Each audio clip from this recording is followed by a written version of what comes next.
el arrebatamiento de la iglesia. El arrebatamiento de la iglesia. En 1 Tesalonicenses capítulo 4, versículos 13 al 18, encontramos estas palabras. Tampoco queremos, hermanos, que ignoren acerca de los que duermen, para que no os entristezcáis como los otros que no tienen esperanza. Porque si creemos, vean el sí condicional, si creemos que Jesús murió y resucitó, así también traerá Dios con Jesús a los que durmieron en él. Por lo cual os decimos esto en palabra del Señor, que nosotros que vivimos, que habremos quedado hasta la venida del Señor, no precederemos a los que durmieron. Porque el Señor mismo, con voz de mando, con voz de arcángel y con trompeta de Dios, descenderá del cielo, y los muertos en Cristo resucitarán primero. Luego nosotros los que vivimos, los que hayamos quedado, seremos arrebatados juntamente con ellos en las nubes para recibir al Señor en el aire. Y así estaremos siempre con el Señor. Por tanto, alentaos los unos a los otros con estas palabras. Y en la primera carta a los Corintios, capítulo 15, versículos 51 y 52, el apóstol Pablo escribe: He aquí os digo un misterio. No todos dormiremos, pero todos seremos transformados. En un momento, en un abrir y cerrar de ojos, a la final trompeta, porque se tocará la trompeta y los muertos serán resucitados incorruptibles y nosotros seremos transformados. Vamos a dar un desarrollo, una exposición o una exégesis del pasaje primero de Tesalonicenses para comenzar a entender más o menos lo que el Espíritu Santo nos quiere dar y entender lo que Pablo, alineado con la carta a los tesalonicenses, nos quiso también revelar. Dice en primera de Tesalonicenses, regresamos otra vez al capítulo 4, que el apóstol Pablo estaba interesado que los cristianos de la iglesia de Tesalónica no ignoraran algo. Porque cuando Dios le interesa que sepamos algo, nos los reveló en la palabra de Dios. Los tesalonicenses estaban tristes porque se estaban muriendo muchos hermanos, vivían la persecución de los romanos desde luego, y pues muchos de ellos no tenían la Biblia como la tenemos nosotros completa.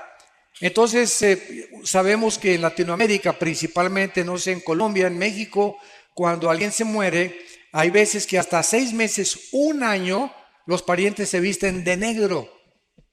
Las mamás se visten de negro, las abuelas se visten de negro y guardan luto, así se llama luto, así dicen luto aquí también.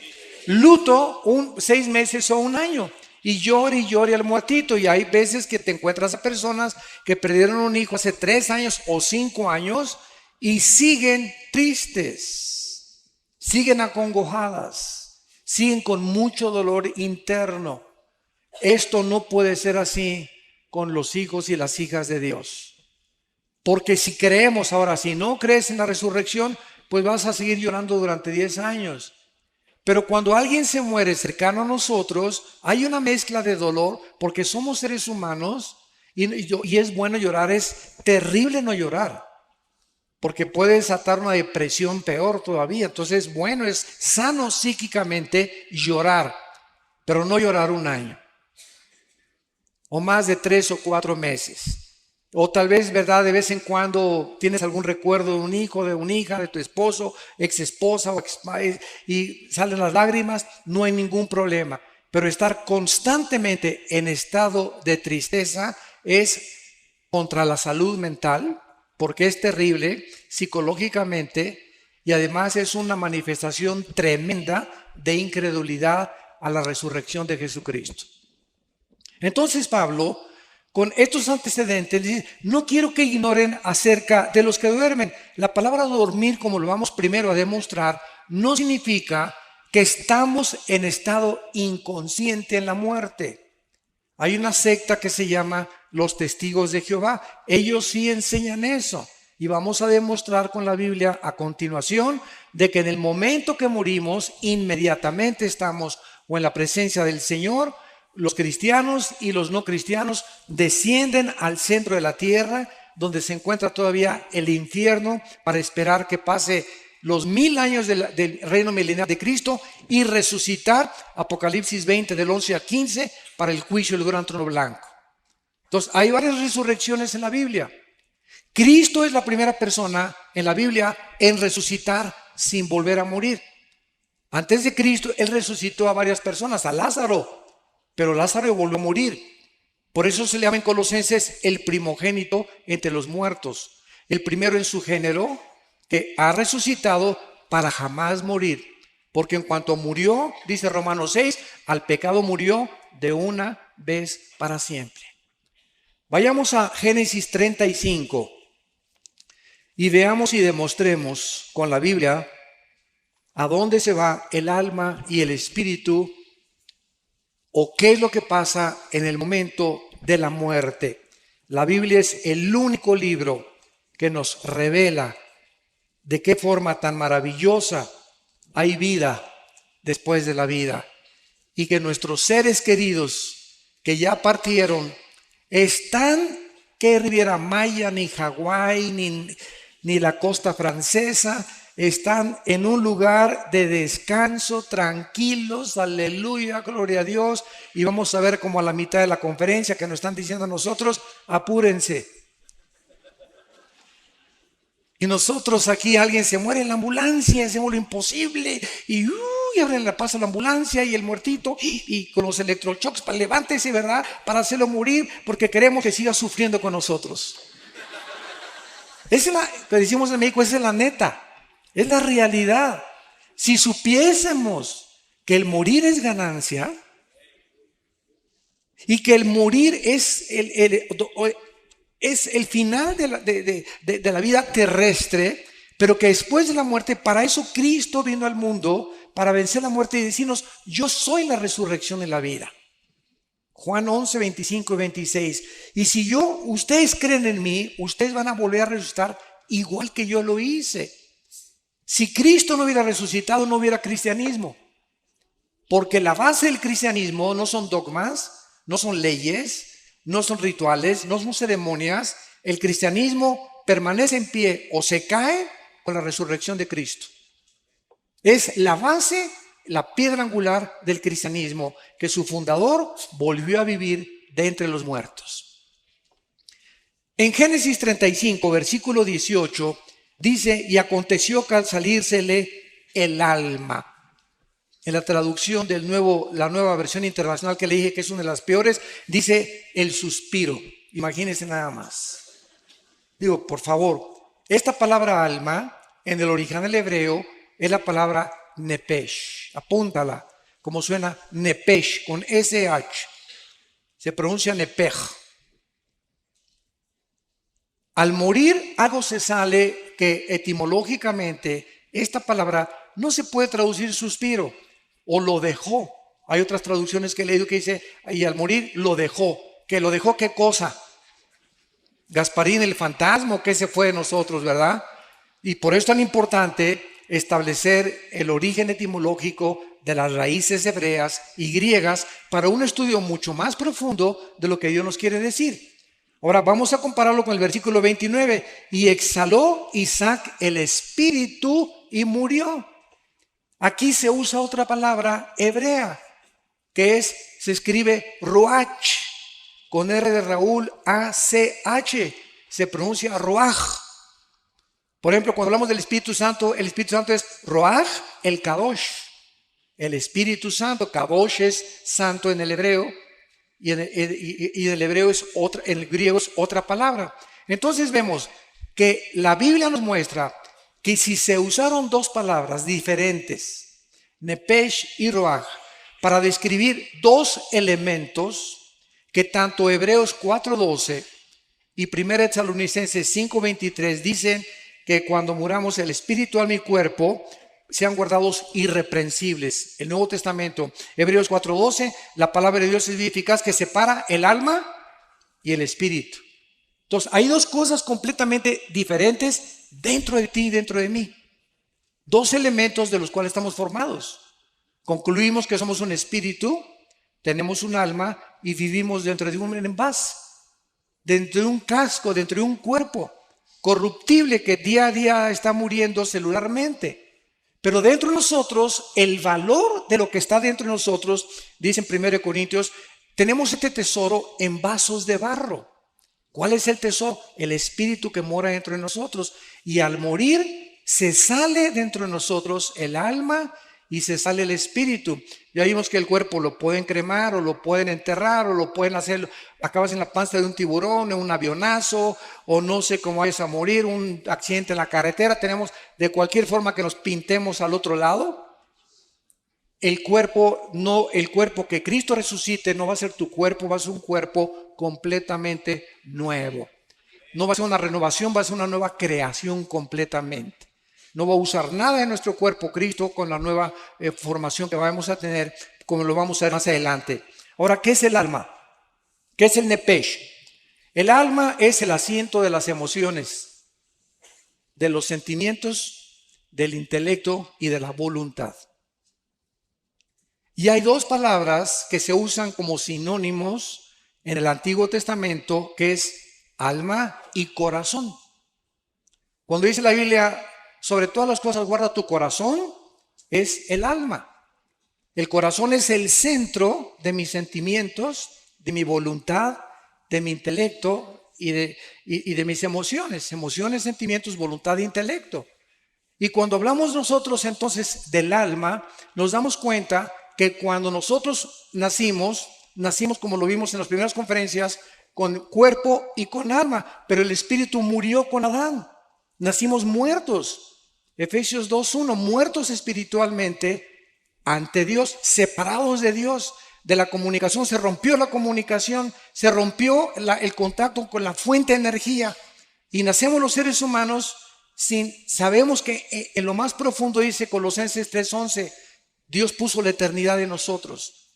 En los egipcios, en los jíbaros, en los aucas, en los aztecas, en los mayas, nunca ha existido una civilización, ni una tribu, ni una cultura que no haya creído en vida después de la vida. Los egipcios enterraban a sus muertos con comida, con sus armas. Algo les decía que las iban a necesitar. Los hindúes, los griegos, los babilonios, los egipcios, los sumerios, los asirios, los egipcios, todas las culturas a través de toda la historia siempre han tratado de invocar algo, inventar algo, y como no saben, agarran un tronco, fabrican un dios y se hincan ante la obra de sus manos. O agarran un yeso y fabrican con la piedra un ídolo y se hincan ante el ídolo. O si no, adoran al sol o a la luna o a una pirámide, pero el hombre es incorregiblemente, como dijo Sigmund Freud, religioso.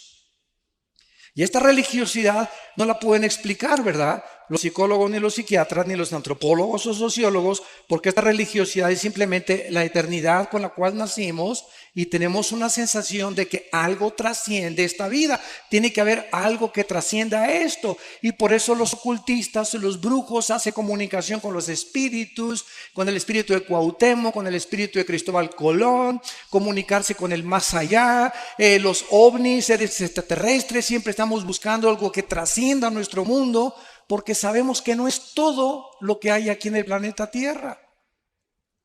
Y dice Jeremías 17:9, engañoso es el corazón más que todas las cosas. En el original hebreo dice, chueco y torcido nacieron los sentimientos, las emociones, el intelecto y la voluntad de los seres humanos. Nacimos así, chuecos. Mis sentimientos son engañosos. Mis emociones son engañosas, mi intelecto está deteriorado y estoy completamente lejos de la voluntad de Dios. Tienes que nacer de nuevo, le dijo Dios al hombre más religioso de Israel, Nicodemo, Juan capítulo 3. Entonces, esta es la razón por la cual no debemos de confiar en nuestras emociones y sentimientos, porque son engañosos. torcidos, completamente desviados de la voluntad de Dios. Y cuando comenzamos a Dios, viene la reprogramación de mis sentimientos y mi voluntad. Y ahora Dios me dice: Armando, no hagas caso de tus sentimientos, haz caso de lo que dice la palabra de Dios. Obedéceme y hazme caso. Es que, hermano, me dice una muchacha, me casé, me estoy enamorada de Chencho, hermano, y tiene convertible, y tiene una carrera, y tiene dinero, pero no es cristiano, pero estoy seguro que se va a convertir cuando nos casemos. Perdón.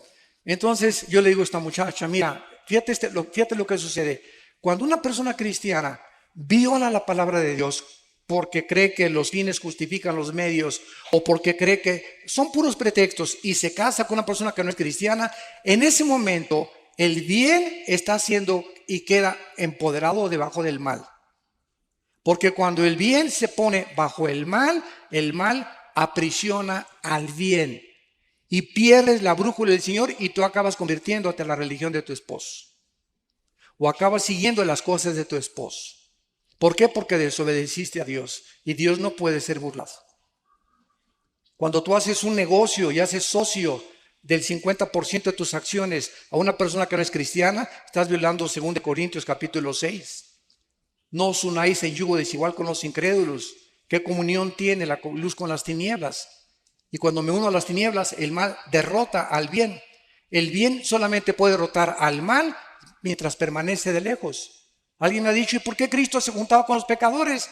Pero se juntaba para hablarles de Cristo, por favor, para hablarles de la salvación, para llamarlos al arrepentimiento, no para echarse unas chelas con ellos, ni para brindar con tequila de México, ¿verdad? Entonces es muy diferente. Entonces, si tú tienes un amigo que es no cristiano y es tu mejor amigo, tu mejor amiga, te va a acabar jalando y te va a acabar influenciando, porque dice en Jeremías que ellos se conviertan a ti y no tú a ellos. Entonces, si tienes una persona que no es cristiana, es para estar hablando de Cristo y traerla a Cristo. Y si ella te rechaza y te dice: no, ¿sabes una cosa? No vuelvas a salir con esa persona, porque salgo contigo para hablarte del Señor y para tratar de hacerme tu amigo, para ganarte para el reino de Dios. Pero si hay un rechazo continuo a esa persona que tú consideras tu mejor amigo hacia las cosas de Dios, ten mucho cuidado, porque Dios te puede abandonar. En el sentido no de que pierdas la salvación, sino que pierdas el poder para atraer a esa persona, y esa persona te va a jalar al pecado, tarde o temprano. ¿Qué es el espíritu? El espíritu es la parte inmaterial del ser humano, apúntala, a través de la cual conocemos, adoramos y servimos a Dios. Juan 4:24, porque Dios es espíritu. Entonces, a Dios se le tiene que conocer solo a través del Espíritu Santo. Si ninguna persona en esta mañana o en esta tarde no tiene al Espíritu Santo, aunque te pongas en flor de loto, meditación trascendental, budismo zen, y te vayas a un parque, te concentres, etcétera, etcétera, te estás comunicando con espíritus malignos que te van a engañar. Cristo dijo en Mateo 11:25-27, nadie conoce al Padre sino el Hijo, y aquel a quien el Hijo lo quiera revelar. ¿Quieres conocer a Dios? Nadie puede conocer a Dios sin antes conocer a Cristo, porque es Cristo el que nos da a conocer al Padre. Es imposible conocer a Dios sin Cristo primero, porque Cristo lo vino a revelar, y Él es el que nos lleva al conocimiento del Altísimo y del Señor de los cielos y de la tierra. Muy bien, una vez que vemos esto, nos damos cuenta, ¿verdad?, que entonces se sale al morir el alma y el espíritu. Ahora vayamos a Apocalipsis, capítulo 6, y veamos dónde están los que salieron de sus cuerpos, si están dormidos o roncando. Nada de eso. Apocalipsis 6, versículo 9 al versículo 11. Cuando abrió el quinto sello, vi bajo el altar, en el cielo, Juan veía, con sus ojos que tenía abajo o con sus ojos espirituales. Juan, cuando subió al cielo, su cuerpo se quedó abajo, ya lo vimos, Porque la carne y la sangre no pueden dar corrupción. El Espíritu del capítulo 4 dice, oyó una voz que dijo, sube acá, y subió al cielo. Se desprendió, se salió de su cuerpo y fue en el Espíritu al cielo. Y en el cielo vemos que el Espíritu tiene ojos que no son físicos. Y cuando tú eres cristiano, comienzas a adquirir ojos espirituales y oídos espirituales y lengua espiritual. Dice 1 Corintios 2 que hablamos palabras acomodando lo espiritual a lo espiritual. Oímos los que dijo Cristo, el que tenga oídos, oiga. Oídos espirituales se refería a él. Y el que tenga ojos, que pueda ver. Entonces, en el cielo, los ojos que operan no son los ojos físicos, sino los ojos espirituales. Y Juan los que están en la otra vida pueden ver. ¿Y qué cosa fue lo que vio Juan? Las almas bajo el altar de los que habían muerto como mártires. Tal vez fueron los que mató el anticristo. Y Juan los estaba viendo. Y no se puede ver algo que es incorpóreo, inodoro e incoloro. No son otra vez como Gasparín el fantasma. Algo vio Juan y tenemos un cuerpo intermedio, 2 Corintios 5, el 1 al 7, mientras se nos da el cuerpo resucitado, glorificado en la resurrección de los muertos. Entonces, si tú te mueres ahorita, te vas inmediatamente ausentes del cuerpo, presentes en el Señor, y mientras viene la resurrección, necesitas una cobija allá arriba. Necesitamos una manta, necesitamos algo, porque el alma y el espíritu siempre están vestidos por toda la eternidad. Dice el versículo 10, y clamaban a gran voz, las almas que han muerto pueden ver, pueden oír y pueden comunicarse en el cielo. La voz, las ondas sonoras viajan en el cielo, el sonido viaja en el cielo. Y estaban hablando y estaban cerca de Dios. Y Juan estaba oyendo y estaba viendo. El espíritu de Juan en el cielo no eran ni sus ojos ni sus oídos, eran ojos y oídos espirituales. ¿Y qué es lo que oía Juan? Que el Espíritu Santo nos reveló. Tan importante. Vean lo que oyó Juan de estas almas. ¿Hasta cuándo, Señor Santo y verdadero, no juzgas y vengas nuestra sangre en los que moran en la tierra? Las almas en el cielo están conscientes y están conscientes de los eventos que están pasando en la tierra. Nos ven, se asoman y saben lo que está pasando. Y están preocupadas en este caso las que vio Juan, porque le están diciendo a Dios, Señor, siguen las guerras, la violencia, los secuestros, las violaciones, los robos, los crímenes, tanto desgracia, tantos cánceres. ¿Cuándo, Señor, se va a acabar todas estas cosas? Y ellos no estaban pidiendo venganza, estaban pidiendo una vindicación que es muy diferente. Se los voy a explicar. Porque muchos dicen, no, es en el cielo, estaban pidiendo venganza. Y una cosa es venganza y otra cosa es vindicación. Venganza es cuando tú quieres vengar algo que te hicieron y pagar con la misma moneda. Y vindicación es establecer la justicia. Les voy a dar el ejemplo. Un juez, si tú eres abogado lo vas a entender con más claridad. Un juez, cuando condena a un reo, el reo no le puede decir, usted me está echando 50 años de edad porque se están vengando de mí. Por el amor de Dios, ¿verdad?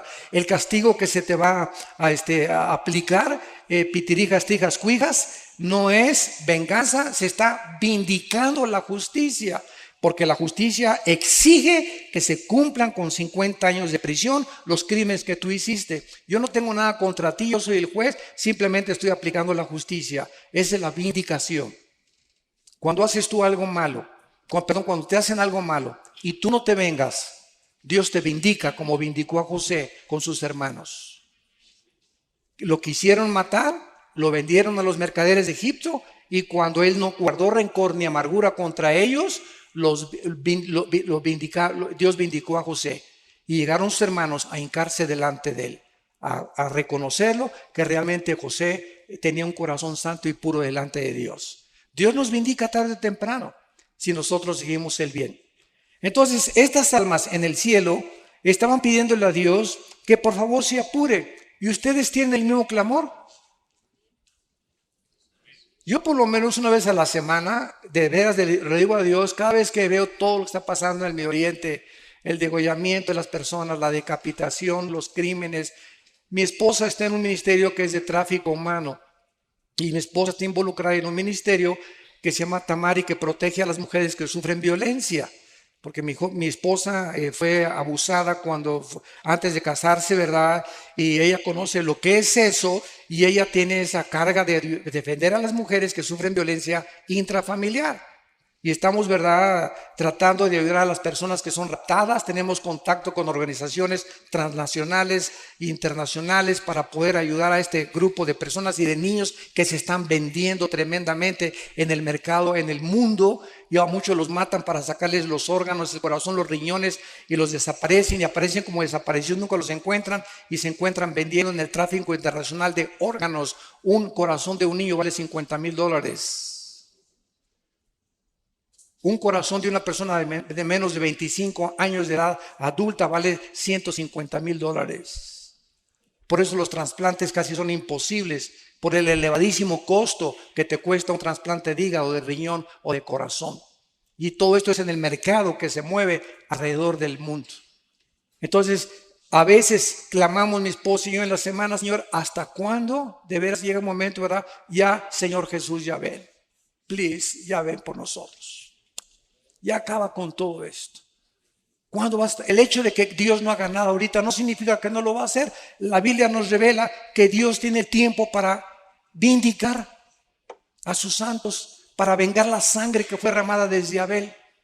Y el hecho que no lo haga ahorita es como un señor que me dijo un día: oiga, ¿Dios es todopoderoso? Claro que sí, amén, amén.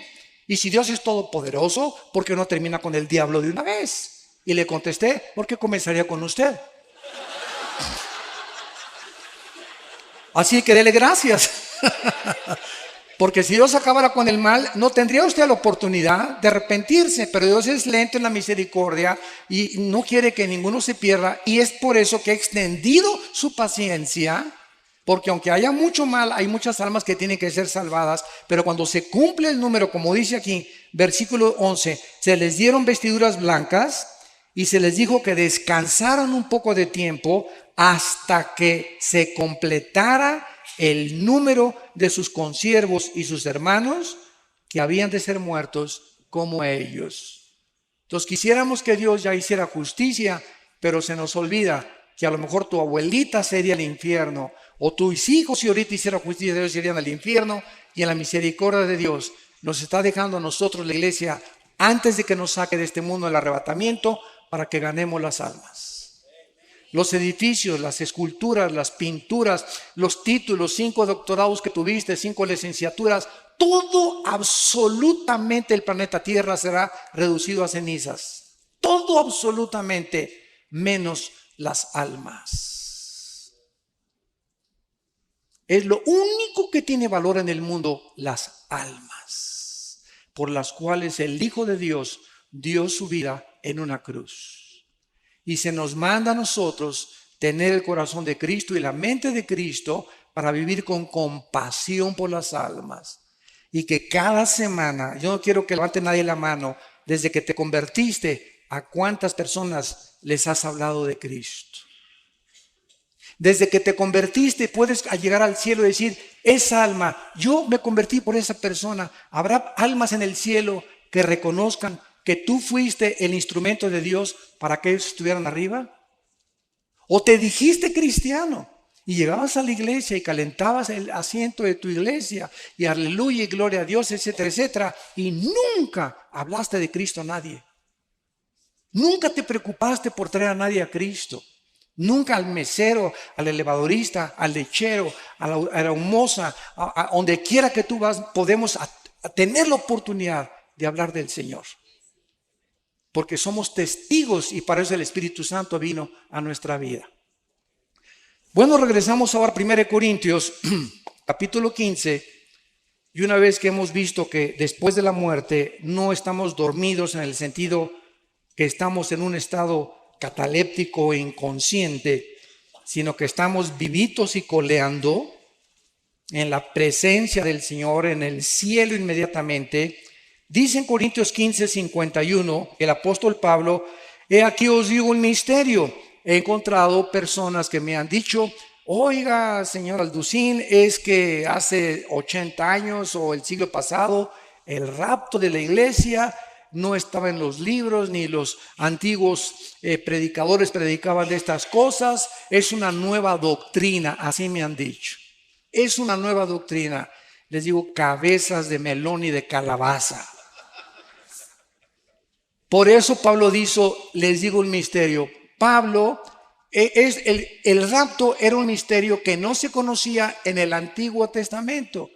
Solamente se conocía la resurrección, pero no que iba a haber una generación que tal vez seamos nosotros, que no vamos a morir, que no vamos a gustar lo que es la muerte. De repente, ahorita saliendo, a lo mejor nos vamos todos, se queda la ropa, el anillo, todos los guaraches, los calcetines, y nos vamos al cielo y el mundo se queda. Desaparecieron millones de cristianos. Se van a congestionar los noticieros de televisión, va a haber pilotos que se van a estrellar porque no van a tener el piloto, un tráfico impresionante en las carreteras porque desaparecieron los choferes, las cunas de los bebés van a desaparecer, las mamás que no eran cristianas, ¿dónde está mi bebé? ¿Quién se lo llevó? Etcétera, etcétera. Va a causar un caos internacional. Y la respuesta tiene que venir, se los llevaron los ovnis. Yo tengo una conferencia que acabo de dar el mes pasado en el World Trade Center de México, en la Ciudad de México, que se llamó OVNIs, Demonios y el Anticristo. La pueden ustedes conseguir en YouTube. OVNIs, Demonios y el Anticristo se llama la conferencia. Y ahí explico claramente, ¿verdad?, que desde 1948, no es coincidencia, cuando Israel regresa, comenzaron las apariciones de los ovnis. Y para nosotros no son ovnis, son ovis. Objetos voladores identificados. Una vez tuve un argumento con un ufólogo, se llaman los especialistas en los ovnis, y me dice, ustedes los cristianos, esto fue una escuela, y me dice, ustedes los cristianos, señor Alducín, no creen en los ovnis, ¿verdad? ¿Y cómo pueden ustedes negar los videos y algo que es real? O sea, se han fotografiado, hay testimonios de personas. Y le dije, usted está equivocado. Nosotros no negamos esto que es, como usted dice, corroborado por la misma ciencia. Es más, la Organización de las Naciones Unidas nombró a una señora oficialmente para investigar el fenómeno extraterrestre. Porque la Fuerza Aérea de los Estados Unidos está convencida que es real la aparición de objetos voladores no identificados. Y le dije, nosotros no negamos que esto sea real, pero estamos seguros que los tripulantes no son marcianos ni jupiterianos, son fenómenos de la materialización de energía de los ángeles caídos, que están preparando el escenario para que cuando desaparezcamos millones de personas, el mundo puede decir, los extraterrestres se llevaron. Y cuando aparezca el anticristo, con poderes sobrenaturales, sobrehumanos, lo van a considerar un extraterrestre. ¿Y quién como él? Nadie podrá luchar contra él. Y el líder religioso que aparezca lo van a adorar como un santo porque está haciendo milagros. Porque cualquier milagro hace que las personas se hinquen sin saber que los milagros tienen el origen o satánico o de Dios. No todos los milagros vienen de Dios. Satanás tiene el poder de materializar la energía.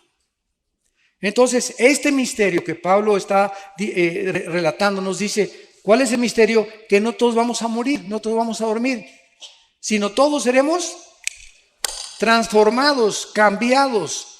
En un momento, va a ser instantáneo, en un parpadeo de los ojos. Y dice a la final trompeta, muchos han dicho que es a la final trompeta del Apocalipsis. Un error también doctrinal. ¿Por qué? Porque las trompetas del Apocalipsis son para el juicio, son de juicio. Y aquí es la trompeta para llamar a los santos a el cielo. Si nosotros estudiamos en el libro de los Números, las trompetas que se usaban en el pueblo hebreo, vamos a encontrar que se usaba un shofar, que es un cuerno de carnero. Síganme con cuidado. Cuando acampaban, shofar. Cuando acampaban todos los israelitas, las 12 tribus, alrededor del tabernáculo, oeste, oriente y occidente, cuando acampaban alrededor, siempre el tabernáculo miraba hacia el oriente. Y cuando necesitaban, no tenían iPhones, no tenían correo, no tenían teléfono, para poder movilizar al pueblo, cerca de 2 millones de personas, usaban los sacerdotes shofares y tenían dos toques. Escuchen, el toque para que se reunieran todos en el campamento era así.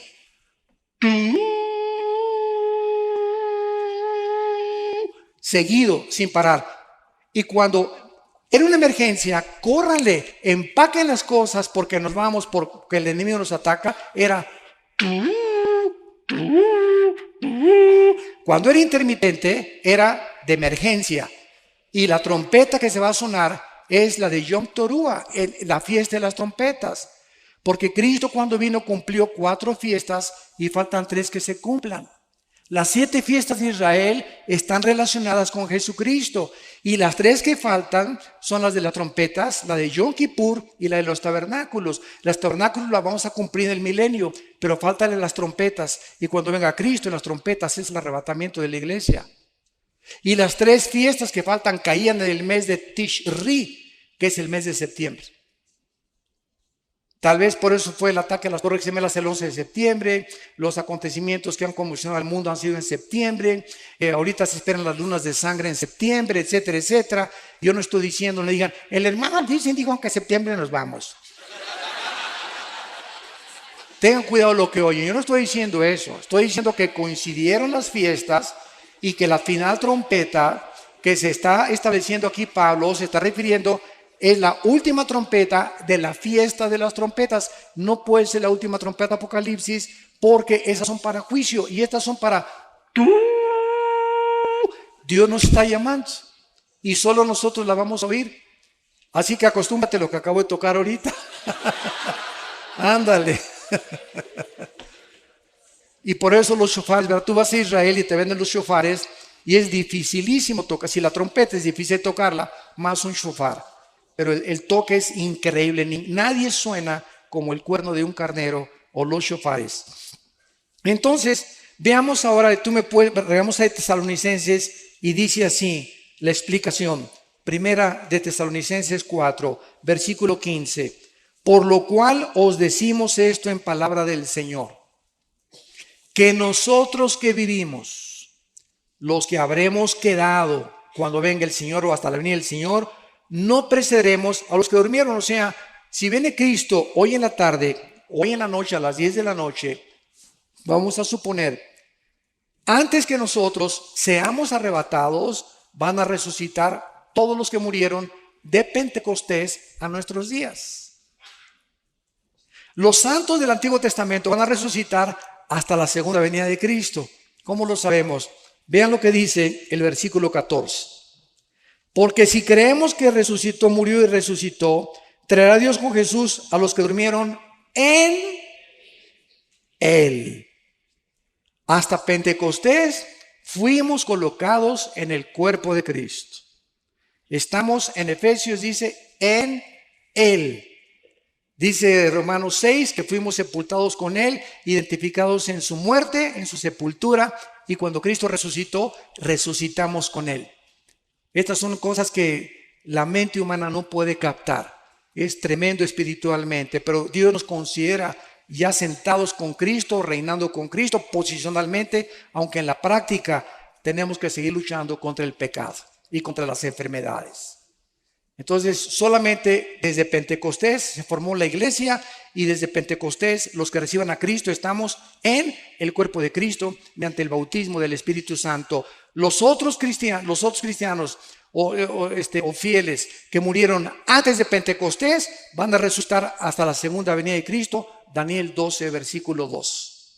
Muchos los que duermen en la tierra serán despertados, dice muchos, no todos, unos para vida eterna, otros para confusión perpetua. Y aquí está hablándole Dios, el ángel a Daniel, acerca de los que mueran en la tribulación. Ahora, cuando nosotros resucitemos, ¿quién fue el primero en resucitar? Cristo, después seguimos nosotros.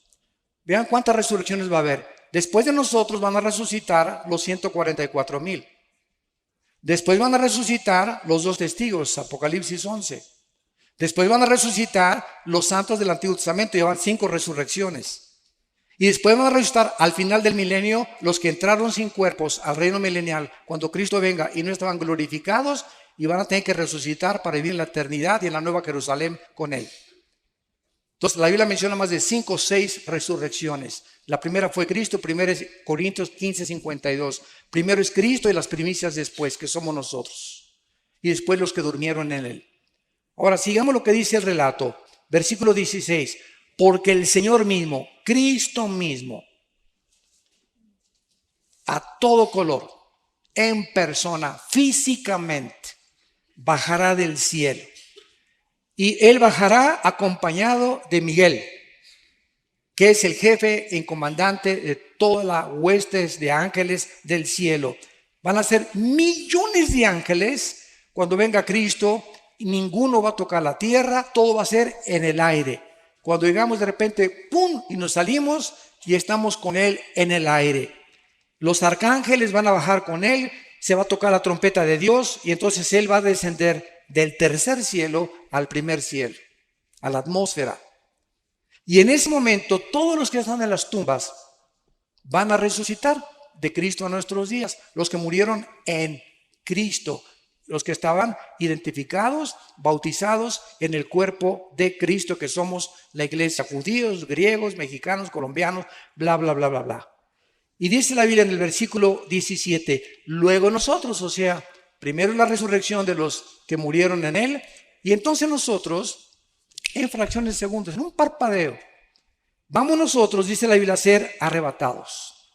La palabra arrebatado es muy importante en el griego, apúntala. Es la palabra griega arpazo, con Z, arpazo, que significa ser sacado de en medio súbitamente o con fuerza. ¿Por qué se usó rapto? Porque la palabra en latín raptus, y arrebatados es castellano y arpazo es griego. Y como la Biblia del Nuevo Testamento fue escrita en griego, se usó la palabra arpazo. Pero cuando usamos rapto, es un sinónimo y la gente nos entiende. El rapto de la iglesia es la palabra más común. Bueno, seremos arrebatados juntamente con ellos para recibir al Señor en el aire. Y así estaremos con el Señor para siempre.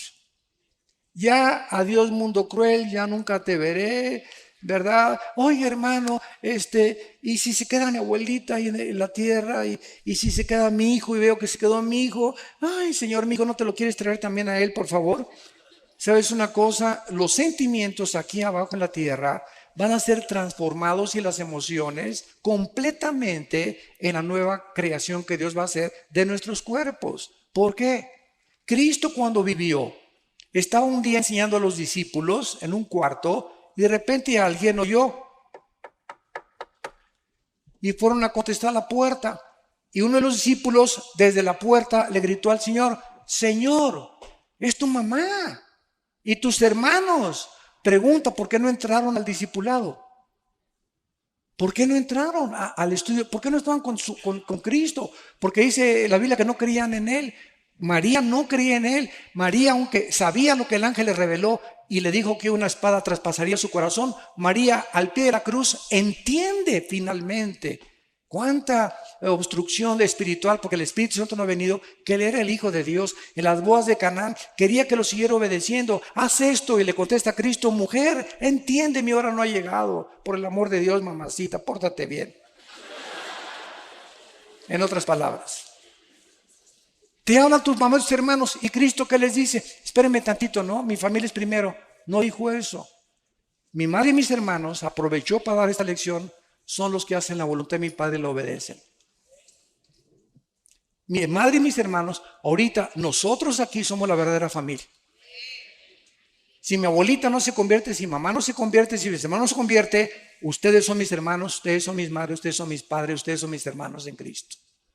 Por eso es la importancia de amarnos incondicionalmente y soportarnos y tolerarnos y vestirnos de mansedumbre y de reverencia y de humillación, porque somos hijos de Dios. Y si yo veo que alguien, un hermano, un hijo mío, lastima a otro hijo mío, me voy a doler y voy a castigar a mi hijo. Y cuando nosotros nos peleamos como cristianos, estamos peleando a un hermano y a un hijo de Dios, y Dios está enojado contigo. Porque entre nosotros no puede haber rencores, ni amarguras, ni estarnos atacando los unos a los otros, no importa la denominación. Somos hijos de Cristo, estamos en desacuerdo en muchas cosas, nos vamos a poner de acuerdo arriba, pero aquí abajo amémonos como Él nos amó, porque por el amor que tengamos, el mundo sabrá que somos hijos de Dios. Ahora bien, en el momento en que resucitemos, la pregunta finalmente es, ¿cómo será nuestro cuerpo? ¿Me parecería a John Travolta? ¿O a Tom Cruise? ¿O a Brad Pitt? ¿O a Madonna? ¿O a fulano de tal? Qué interesante es, vamos a Filipenses, vean todo lo que la Biblia nos revela, pero tú viendo telenovelas, Dios mío santo. Dice Filipenses capítulo 3, versículo 20 y 21. Mas nuestra ciudadanía está en los cielos, de donde también esperamos. Esta es la vida del cristiano, estamos en una continua esperanza de que venga. Estamos esperando al Salvador, al Señor Jesucristo, el cual transformará, o sea, cambiará completamente nuestro cuerpo de la humillación nuestra para que sea semejante, igual al cuerpo que cuando Cristo resucitó tenía después de haber muerto en la tumba en Jerusalén. Para que nuestro cuerpo sea igual al cuerpo, con la semejanza, con las características que el cuerpo de Cristo tenía. Ahora viene la otra pregunta para terminar. ¿Cómo era el cuerpo de Cristo y qué características tenía? Número 1. Cuando Juan se acercó a la cruz, vio una gota de sangre mezclada con agua que salía del costado de Cristo. Porque los soldados romanos, sobre todo los centuriones, que eran los jefes de los soldados, tenían la obligación de jamás bajar a nadie de ahí cuando tuvieran el 100% de seguridad que había muerto. Porque ahí de ellos, si bajaba alguien todavía estaba coleando, ¿verdad? Tenían que asegurarse que estaba completamente muerto. Entonces el centurión, como no le golpearon las piernas a Cristo, ni le rompieron las piernas, que era la costumbre de los crucificados, les rompían los meniscos de las piernas para que se colgara el cuerpo y murieran. Si no habían muerto, se morían de asfixia.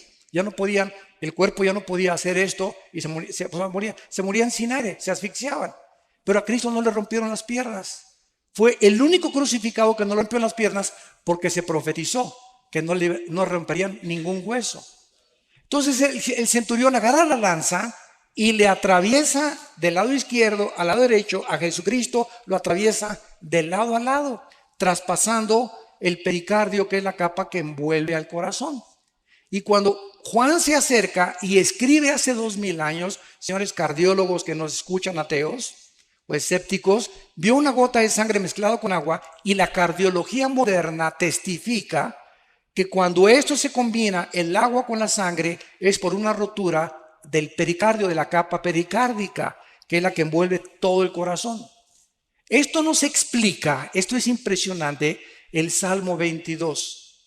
Porque el Salmo 22 es un salmo que escribió David 1000 años antes de la crucifixión. Comienza, Dios mío, ¿por qué me desampararon? Y explica lo que Cristo estaba experimentando en la cruz, 1000 años antes de que Él fuera crucificado.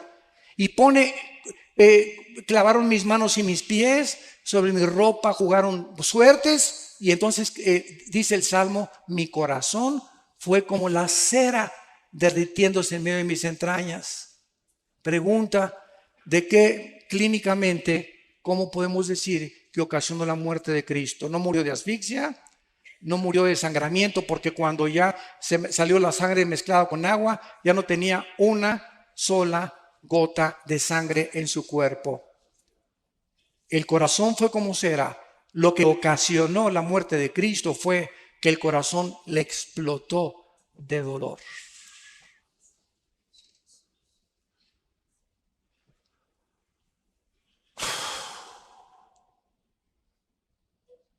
Cuando nuestros pecados fueron puestos sobre su cuerpo, el santo, hecho más sublime que los cielos, no lo pudo tolerar ni soportar, ser separado de su Padre.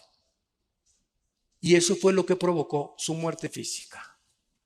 Se hizo maldición en nuestro lugar, y lo que Él no merecía, lo hizo porque te ama. porque dio su vida por ti.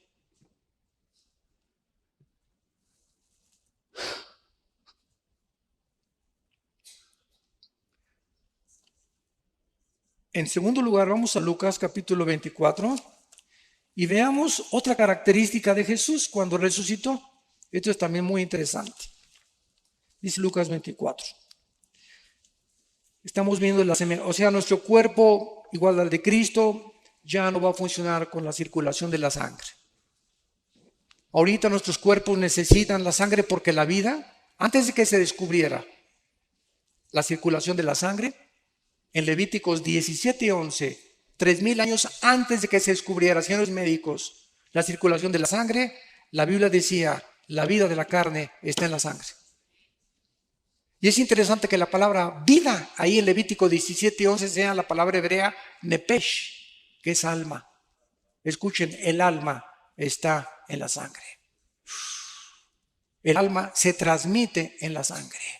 Por eso la sangre de José no podía ser transmitida a María, porque hubiera sido un alma pecadora, la del Hijo de Dios. Dios tenía que poner el cromosoma Y en María para que el Hijo de Dios naciera sin pecado, transmitido por la infección del ser humano. Entonces no vamos a tener sangre, vamos a estar regidos por otras leyes fisiológicas. Dice en Lucas 24, versículo 36, mientras ellos hablaban de estas cosas, aquí estamos viendo a los judíos, a los discípulos, apóstoles, ya caminando, todavía Jesucristo ya había resucitado. Jesús se puso en medio de ellos y les dijo, paz a vosotros, shalom, shalom, shalem, tranquilos, calmados, mantengan la serenidad interior. Es lo que la palabra shalom abarca como 10 traducciones la palabra shalom en el hebreo. Es un estado de bienestar, de tranquilidad, de seguridad, de esperanza, donde no eres perturbado por nada. Puede el mundo estar temblando, puede caer el petróleo, pueden caer los billetes de dólares, puede haber una guerra, pero tú estás completamente como un pajarito junto a una cascada inmensa. El pajarito está dormidito, ni pío, pío, pío hace, porque sabe que la cascada nunca llegará a él. Esa es la paz que sobrepasa todo entendimiento, estar en medio del huracán y de los problemas, pero sabemos que estamos seguros en las manos del Señor. Para siempre.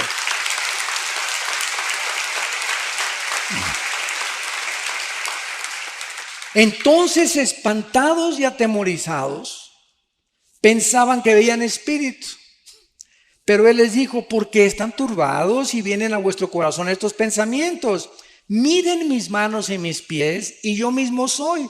Palpen y vean, porque un espíritu no tiene carne ni huesos, como veis que yo tengo. Y diciendo esto, les mostró las manos y los pies. Y como todavía ellos de gozo no lo creían y estaban maravillados, les dijo, ¿tienen por ahí algún guisado colombiano?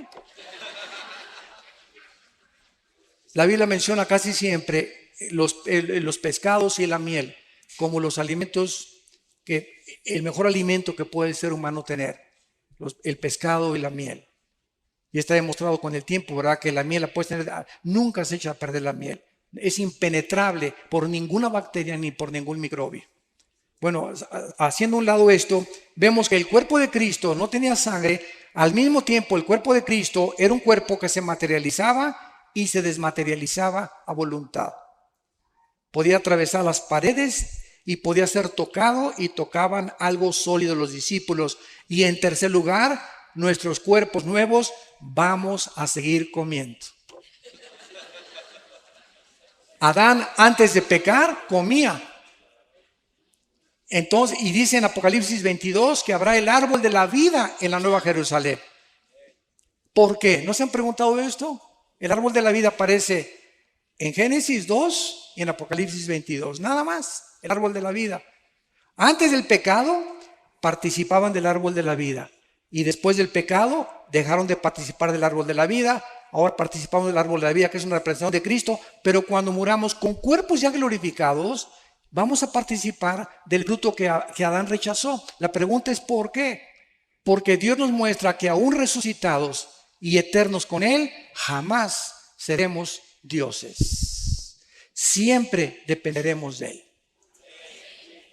Ningún ser humano será autónomo jamás en toda la eternidad y ni jamás tendremos la deidad. Porque Dios es el único que existe con el Padre y el Espíritu Santo. Entonces, esta es la cuarta. Y la última característica está en Hechos capítulo 1. Hechos capítulo 1. Dice la Biblia que ya al final, cuando ya Cristo se apareció a más de 500 personas durante cerca de 40 días en Jerusalén y los alrededores, entonces ya llegamos al momento de la ascensión, cuando ya Jesús deja el planeta Tierra y ya no vuelve a regresar, más que cuando se le aparece a Juan para que escribe el Apocalipsis. Y dice Hechos capítulo 1, versículo 9, y habiendo dicho estas cosas, viéndolo ellos, fue alzado. De repente estaban con él y de repente comenzó Jesús a violar la ley de la gravedad. La ley de la gravedad ya no operaba en el cuerpo resucitado de Cristo. Vamos a tener como cuarta característica que vamos a poder volar. No sé cuántos de ustedes han soñado que vuelan. Siempre me sorprendo con la misma respuesta. Casi la mayoría hemos soñado que volamos. Yo tengo como 3 o 4 meses que ya no sueño que vuelo. Pero por lo menos 2 o 3 años, así de repente sueño no con la capa roja, ¿verdad?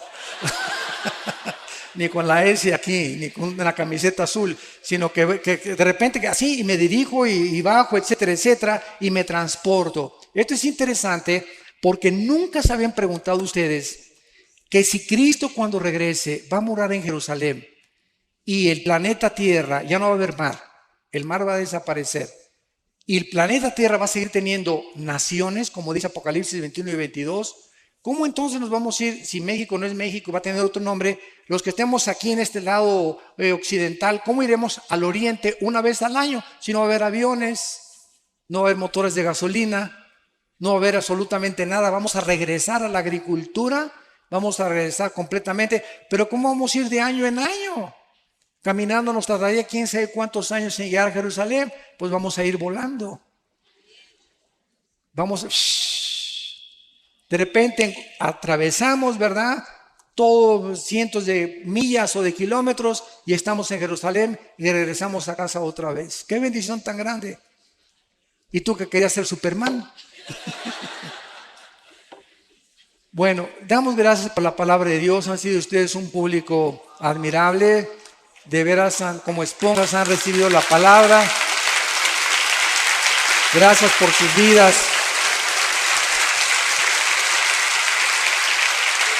Muchas gracias.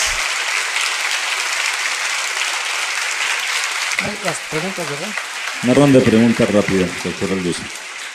Pregunta, quisiera saber si la Biblia admite la presencia de extraterrestres en la Tierra. ¿De quién? Extraterrestres. Dice, toman como evidencia la construcción de las pirámides y de Machu Picchu, entre otros. Bueno, esos extraterrestres son los ángeles caídos, que han dejado su huella, ¿verdad? ¿Quién les dio esa sabiduría a los mayas para poder hacer lo que hicieron con los calendarios sin computadoras, sin calculadoras, sin telescopios? ¿Qué civilización, qué conocimiento le dio a los egipcios o a los que hicieron las pirámides de Egipto para hacer que rocas de 15 toneladas que ni siquiera existen en el Cairo, ni cerca de Egipto, de dónde las trajeron todavía no saben, pueden haberlas puesto junto y partirlas como mantequilla, ensamblarlas una a otras, como las de Machu Picchu, como las de Stonehenge? Todo esto es obra de que el mundo ha sido visitado por extraterrestres. Nada más que estos extraterrestres, la Biblia es la única que los desenmascara. Y no son extraterrestres, ¿verdad?, de Júpiter o de Marte, son ángeles caídos que la Biblia revela que vienen al mundo a proporcionarnos conocimiento para comprar nuestras almas y engañarnos y llevar al final al mundo a su propia autodestrucción. Entonces, claro que existen los extraterrestres, pero son los ángeles caídos y los que sirven a Dios, que nos ministran y nos ayudan a que nuestro pie no tropiece en piedra. ¿Qué significa el arrebatamiento de los 144,000? ¿Qué significa? Dice, ¿qué significa el arrebatamiento de los 144,000? Pues que fueron arrebatados, ¿verdad? Bueno, eso es desde ese punto de vista. Y en segundo lugar, creo que sí estoy tratando de entender, captar la pregunta. Tal vez, ¿qué significa teológicamente? No, me imagino que es eso.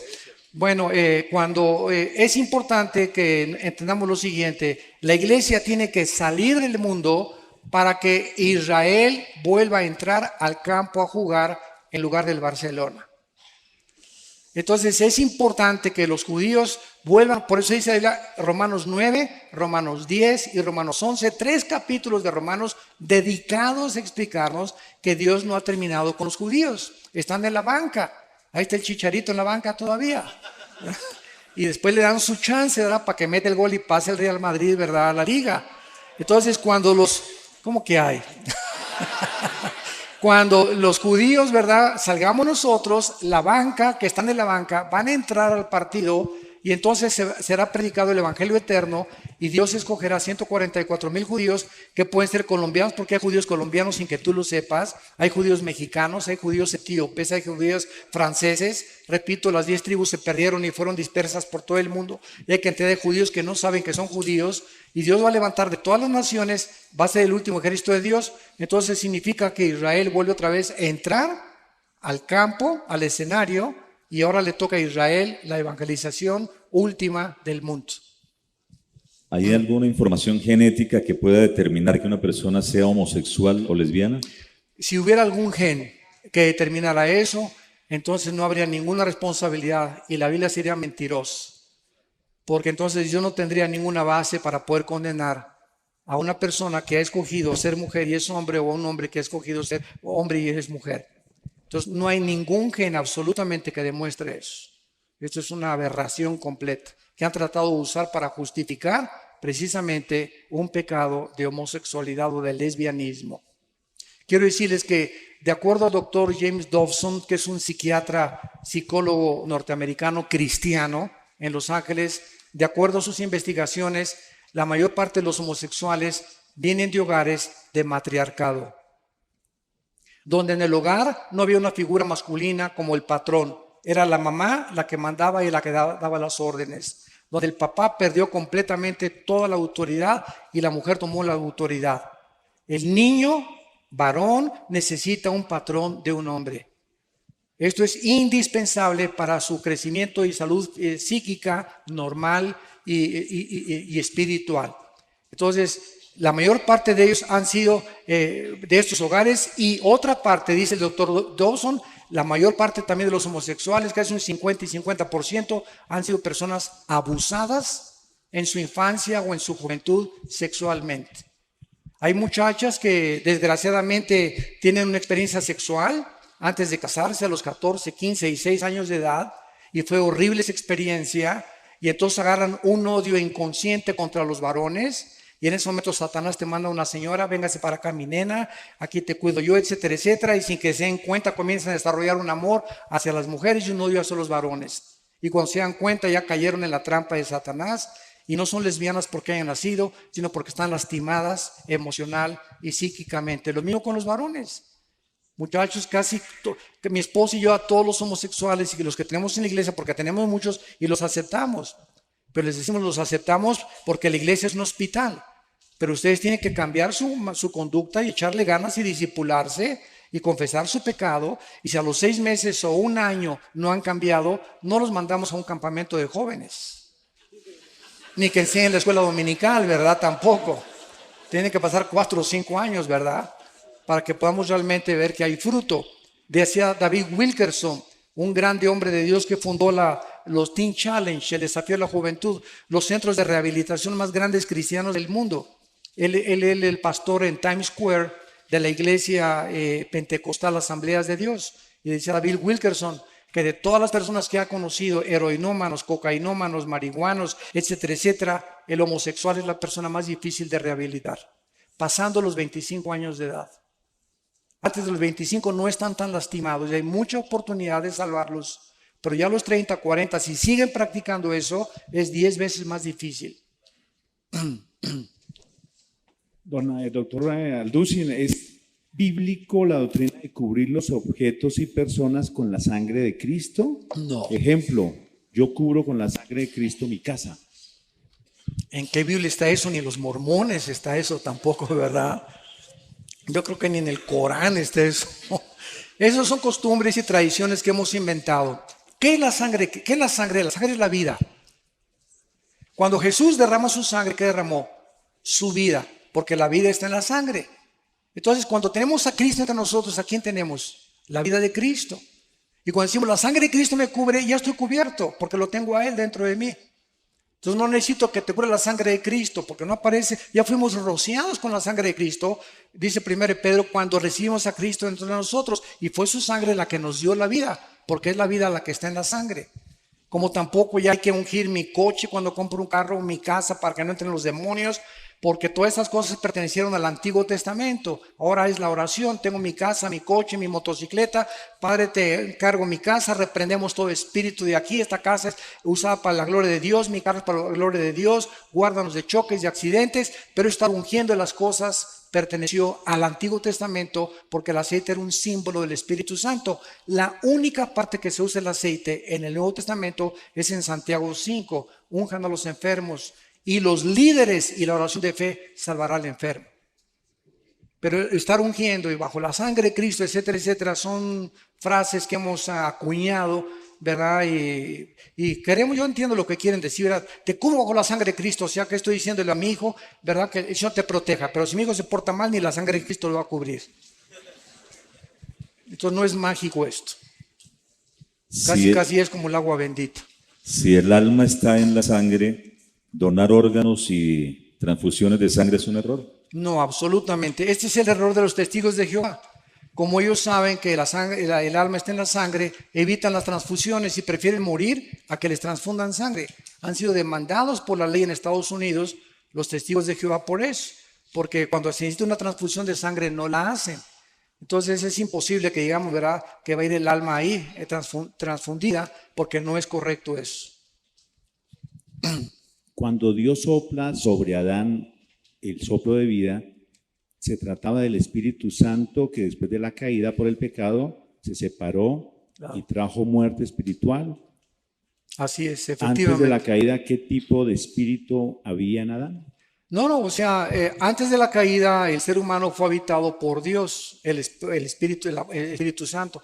El Espíritu se movió sobre la faz de las aguas, versículo 2 del Génesis.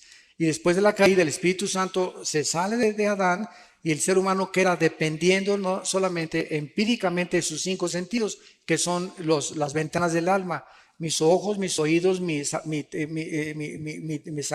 el gusto, el tacto, el oído, el olfato, etcétera, etcétera. Y dependemos de eso. Y por eso muchos ateos dicen, yo no creo lo que no veo, ni lo que no oigo, ni lo que no toco, ni lo que no huelo. ¿Verdad? O sea, si está fuera de mis 5 sentidos, no lo creo. Y eso es absurdo, ¿no? Porque tampoco, como dijo un ateo que llegó en México, en Tabasco, en un caballo, un gobernante que llegó a un pueblo y les dijo a los cristianos, una iglesia evangélica, les doy 3 minutos para que me muestren que Dios existe, si no quemo la iglesia. Y todos se volteaban, demuéstrenme que Dios existe, y lo quiero ver. Y entonces una viejita saca una naranja y la parte a la mitad. Y le dice, oiga general, ¿ve usted esta naranja? Claro que la veo, vieja tonta, pues no estoy ciego. Bueno, me la voy a exprimir. Y hace la viejita esto y se le exprime en la boca. Y le grita al general, ¿a qué sabe? Vieja tonta, lo tengo que probar. Y le contesta, pues así es Dios. Lo tiene usted que experimentar personalmente. Lo tiene usted que probar por usted mismo. Y no quemó la iglesia. Fue un general muy famoso que después se convirtió. Gracias a Dios. 5 años después de eso se convirtió antes de morir. Le concedió la misericordia de poder salvarse. Y así es Dios, o sea, yo te puedo traer todas las evidencias que quieras, pero si tú no quieres creer, aunque se te aparezca alguien de los muertos, no vas a creer. Porque así lo has decidido en tu corazón. Siguiente pregunta. Si los ángeles están en prisiones, ¿cómo es que se materializan para los ovnis? Pero no todos están en prisiones. Están en prisiones eternas, dice Judas, los que en Génesis 6 quisieron meterse con las mujeres y alterar el genoma humano. Pero fueron un grupo de ángeles nada más, no todos los ángeles. Porque hay otro grupo de ángeles caídos que siguen operando con Satanás. ¿Cuál es la raíz espiritual de la enfermedad del Alzheimer? Y también me preguntan sobre la esquizofrenia. Bueno, raíz de espiritual. de Alzheimer no sé, ¿verdad? No soy médico especialista en eso, que le pregunten al médico, ¿verdad? No sé realmente de dónde venga. El síndrome de Down, pues es un cromosoma que falta, ¿verdad? O que está agregado de más. Pero Alzheimer no sé, tal vez, me han dicho muchísimas veces que el café evita el Alzheimer, ¿verdad? Y que el ejercicio y la memorización tal vez. Entonces parece que es genético. Hay un gran índice de enfermedades de origen genético, como la diabetes. Hay personas que son flacas y las conozco yo y tienen diabetes tipo 2. Y hay gordos, gordos, gordos, tan feliz como Santa Claus que no tienen ni diabetes. Y tú lo ves y dices, Dios mío, pero ¿por qué, verdad? Si hay un gran índice de probabilidades que 5 kilos de peso que tengas te predispone a la diabetes, 5 kilos de más que tengas, y sobre todo aquí en el área del abdomen. Porque hay gente entonces gorda y etcétera, etcétera, y están más sanos que tú y que yo. ¿Verdad? La genética tiene muchísimo que ver en muchas enfermedades. Así es. Doctor Alducin, usted dijo que Cuba es como una cárcel. ¿Qué opina que los diálogos de paz de Colombia se estén desarrollando desde Cuba? Ahí no me meto.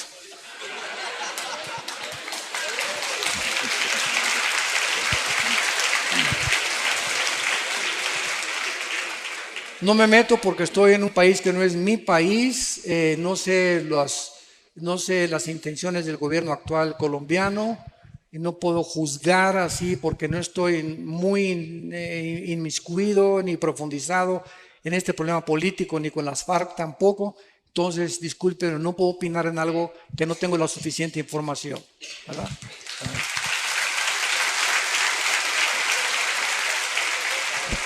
¿Ya? Si Dios no hace acepción de personas y Él dice su palabra, clama a mí, yo te responderé, te enseñaré cosas grandes y ocultas que tú no conoces. ¿Por qué Dios, así como hizo con Juan y Pablo, no puede mostrar a alguno de sus hijos el cielo o el infierno, doctor Alducin? Porque Dios no está interesado otra vez, ¿verdad? Dios no está interesado, dice ahí la que lo amamos sin conocerlo en 1 de Pedro. Entonces, el justo por la fe vivirá. No es por la vista, es por lo que oímos y lo oímos por la palabra de Dios. Entonces, si nosotros vemos, ya no es fe. Pero si creemos lo que no vemos, Romanos capítulo 4, entonces verdaderamente estamos justificando que somos hijos de Dios. Porque la fe es la certeza de lo que se espera. La fe está relacionada con el futuro, con algo que no veo. Pero estoy convencido, aunque no lo vea, que viene a mí. La convicción de lo que no se ve, la certeza de lo que se espera. Entonces, si no están estos factores involucrados, no es fe. Entonces, si estamos viviendo en un mundo donde necesitamos ver, ya no estamos caminando por fe. Y el diablo es especialista en tratar de que nos salgamos del camino de la fe y que dependamos otra vez de nuestros 5 sentidos. Yo no estoy en contra de las sanidades, de que los pastores en nuestra iglesia oramos por los enfermos. Mi hermano y yo hemos liberado, como ustedes no se imaginan, a personas endemoniadas casi en último grado. Hemos oído a los demonios cómo nos han hablado y nos han maldecido, etcétera, etcétera. Es un mundo que es real, que si ustedes lo vieron y son ateos o agnósticos, se dan cuenta que esto no es una paranoia en un enfermo psiquiátrico, son entes trabajando dentro de seres humanos y de animales, y oramos por los enfermos también, pero sabemos que dentro de la soberanía de Dios, a Él le agrada sanar a unos y a otros dejarlos enfermos. Cristo nos sanó siempre a todos. En la piscina de Bethesda, ¿verdad? Sacó a uno y todos los demás siguieron ahí enfermos. Entonces, es la soberanía de Dios. Dios sigue sanando y Dios sigue haciendo milagros, pero no estamos buscando eso de Dios, sino que Él obre soberanamente y que sane al que Él quiera. Pero siempre tenemos que orar por los enfermos, donde quiera que tengamos la oportunidad, oremos por ellos, porque Dios los puede sanar y Dios sigue haciendo milagros, pero ya no depende de nosotros. Depende de su soberanía, ¿verdad? ¿Qué opina de la Iglesia Ministerial de Jesucristo Internacional que da profecía colectiva masiva? ¿Cuál es esa? ¿La de José Luis Ramírez? ¿Que él dice que es Dios? ¿O cuál es esa? No sé cuál es. Mira, no, eso es un movimiento político. Dice que dan profecía colectiva y generalizada. ¿Pero es evangélica o dentro de qué está clasificada? Cristiana. Si es cristiana no me meto, no quiero criticar a nadie. ¿verdad? No sé nada, no estoy informado, no sé por qué oran, por qué no oran, qué profecías dan, etcétera, etcétera. Lo único que sabemos es que si alguien está profetizando lo que va a suceder, no es un profeta de Dios. Porque el profeta ya no es el que anuncia cosas futuras, sino el que habla para edificación, exhortación y consolación. 1 Corintios 14:2. Muy bien. Hay otra pregunta. Cuando se nombró al actual o se eligió al actual Papa, cayó un rayo en el Vaticano. ¿Esto fue alguna señal? Esa es de Darío. Yo le dije a mi esposa, esto no es una coincidencia, que haya exactamente caído en la cúpula de San Pedro, el momento en que esta persona estaba ahí, ¿verdad? Y ya los presagios que no es un buen presagio, desde luego eso sabemos que no es, puede ser una señal de Dios de que algo se viene más adelante o se avecina algo, ¿verdad? O que algo malo va a suceder, pero no sabemos, o sea, hacer especular. Lo único que sabemos es que no es coincidencia, fue algo real, fue algo impresionante que fuera en la mera cúpula de San Pedro, y esto desde luego que no es algo positivo, ni es algo bueno, ni una bendición, ¿verdad? Entonces no sabemos qué realmente detrás, qué se encuentra. Hay preguntas que en realidad la gente quiere escuchar una respuesta y veo que esta es de mis hermanos de Venezuela que nos acompañan hoy. ¿Cree usted que la situación que se vive en Venezuela, el socialismo y otros países que se unen al socialismo es parte de lo profético o tiene algún fin esta situación que se vive en Venezuela? Bueno, otra vez, sin querer inmiscuirme mucho en política, solamente puedo decir lo siguiente, ¿verdad? Que mientras no haya una oposición, no hay democracia. Y mientras algún gobierno no le permita a la oposición votar y expresarse libremente, se acabó la democracia. Entonces es una farsa, ¿verdad? Y si algún gobierno está profesando una cierta democracia y con los hechos y las acciones demuestra lo contrario, pues está demostrando completamente, ¿verdad?, que están engañados a sí mismos y que han adoptado otra clase, como tú lo acabas de decir, ya no es democracia, es un socialismo que tiene una tendencia tremenda hacia el comunismo, hacia la izquierda, hacia un gobierno totalitario y dictatorial. Doctor Alducin, ¿cómo se puede explicar la charla que tuvo Saúl con Samuel por medio de una divina? Muchos han dicho que esto no pudo haber sido una realidad porque no hay comunicación con los muertos. Sin embargo, aquí no hubo ninguna comunicación con los muertos. Cuando Saúl fue a conseguir a la bruja de Endor para tener contacto con Saúl, para tener contacto con Samuel que había muerto y Saúl ya había llegado, podríamos decir, ya había cometido la blasfemia contra el Espíritu Santo. Saúl ya había llegado al colmo de los colmos y ya acabó con los brujos, ¿verdad? Entonces, cuando esta mujer invoca, dice la Biblia que cuando sale Samuel de entre los muertos del Sheol, ella se espanta. Y entonces ella dice, estoy viendo a dioses, y la palabra que se usa ahí es Elohim. Estoy viendo dioses porque es el plural de Dios. Y la profecía que le da Samuel a Saúl se cumplió y el diablo es un mentiroso. Entonces, todo lo que le dijo Samuel se cumplió al pie de la letra. Tus hijos van a morir, tú vas a morir, etcétera, etcétera. Y le dio la última advertencia de Dios. Entonces yo pienso que en la soberanía de Dios las excepciones no rompen las reglas. Y Dios lo permitió en su soberanía para poder castigar finalmente a Saúl eternamente con sus hijos. Menos Jonatán, ¿verdad? Porque Jonatán fue salvado. ¿Qué papel cumple el Vaticano en las profecías bíblicas? Uy, muchísimas.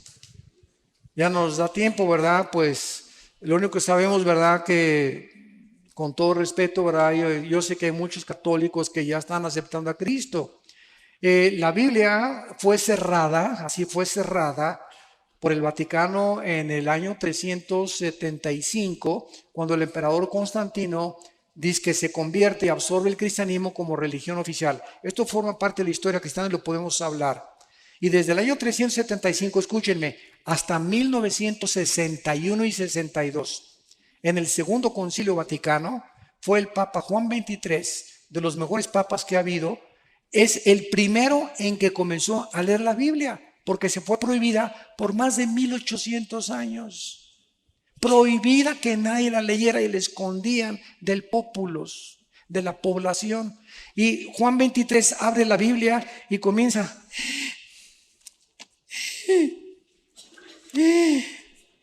Dios mío, ¿verdad? ¿Cuántas cosas? ¿Y qué hace Juan 23?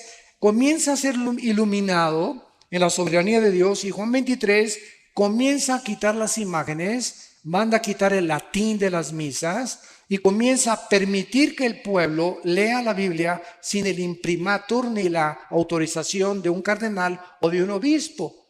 Y desde la década de los 60 a nuestros días hay millones de católicos que, leyendo la Biblia, han recibido a Cristo como su Salvador. Y nos los vamos a encontrar en el cielo. Y hay muchos evangélicos que no nos los vamos a encontrar en el cielo.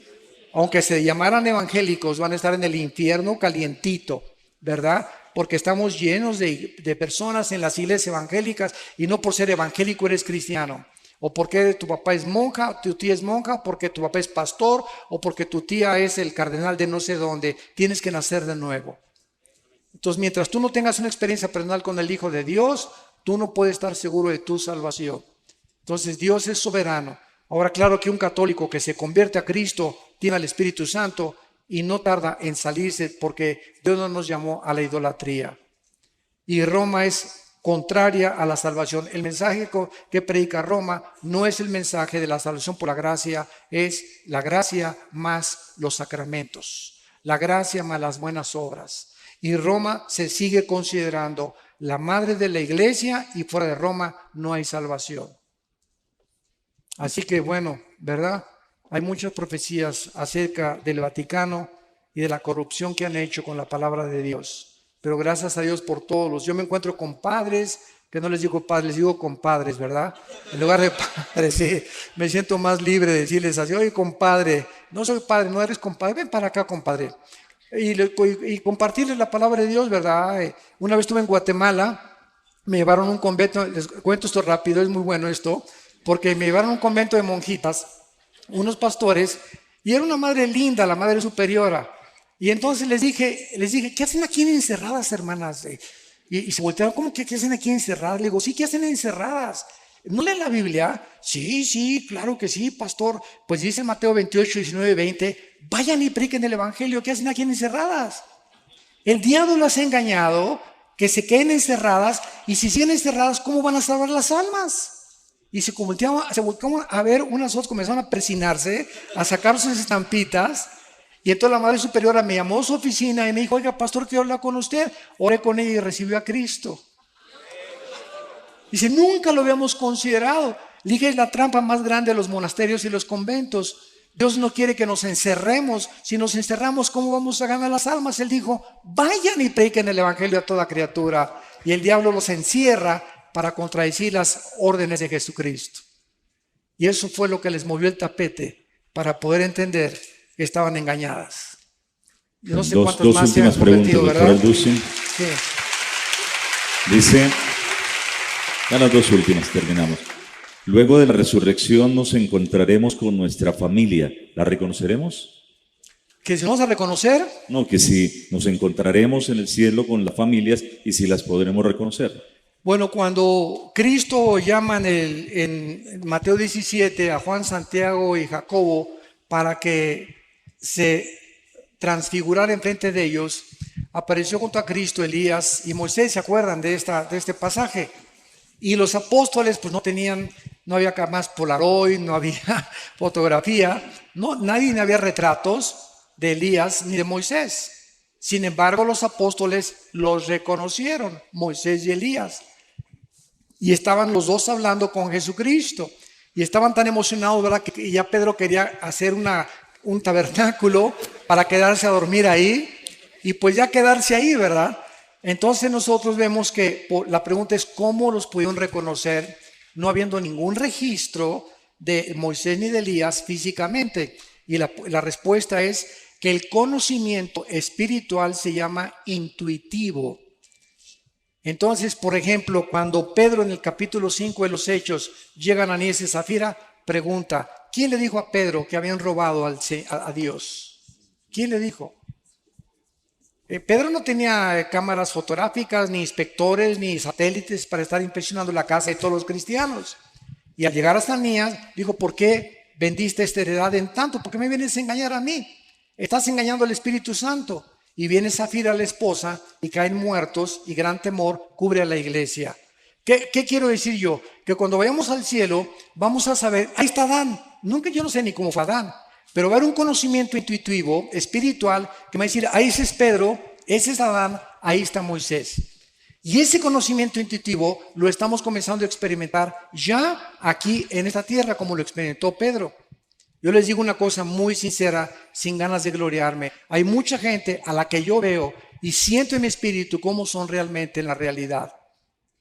Y siento, ¿verdad? Este es un hipócrita, lo que me está diciendo no es verdad, o esta persona oculta algo, o hay veces que veo personas con una mirada velada. O sea, yo le digo a mi esposa, ¿te acuerdas la pareja que conocimos hoy? Él oculta algo. Él no es como es, no es una persona sincera, tiene una vida doble.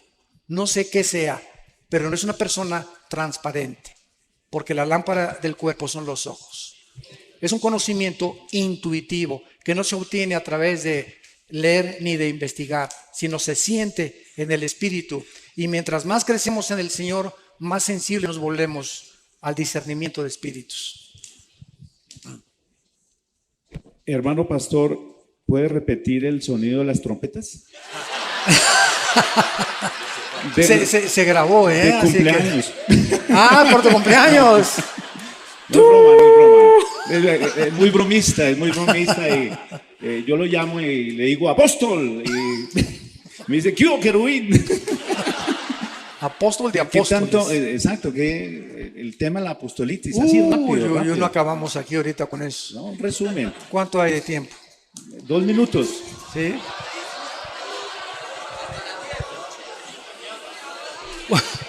Va a ser este último tema, ¿verdad? En el año 2001, un pastor, y todo esto lo puedo decir porque es público, ¿verdad? Entonces aquí no hay nada así de ni lastimar susceptibilidades, ni mucho menos.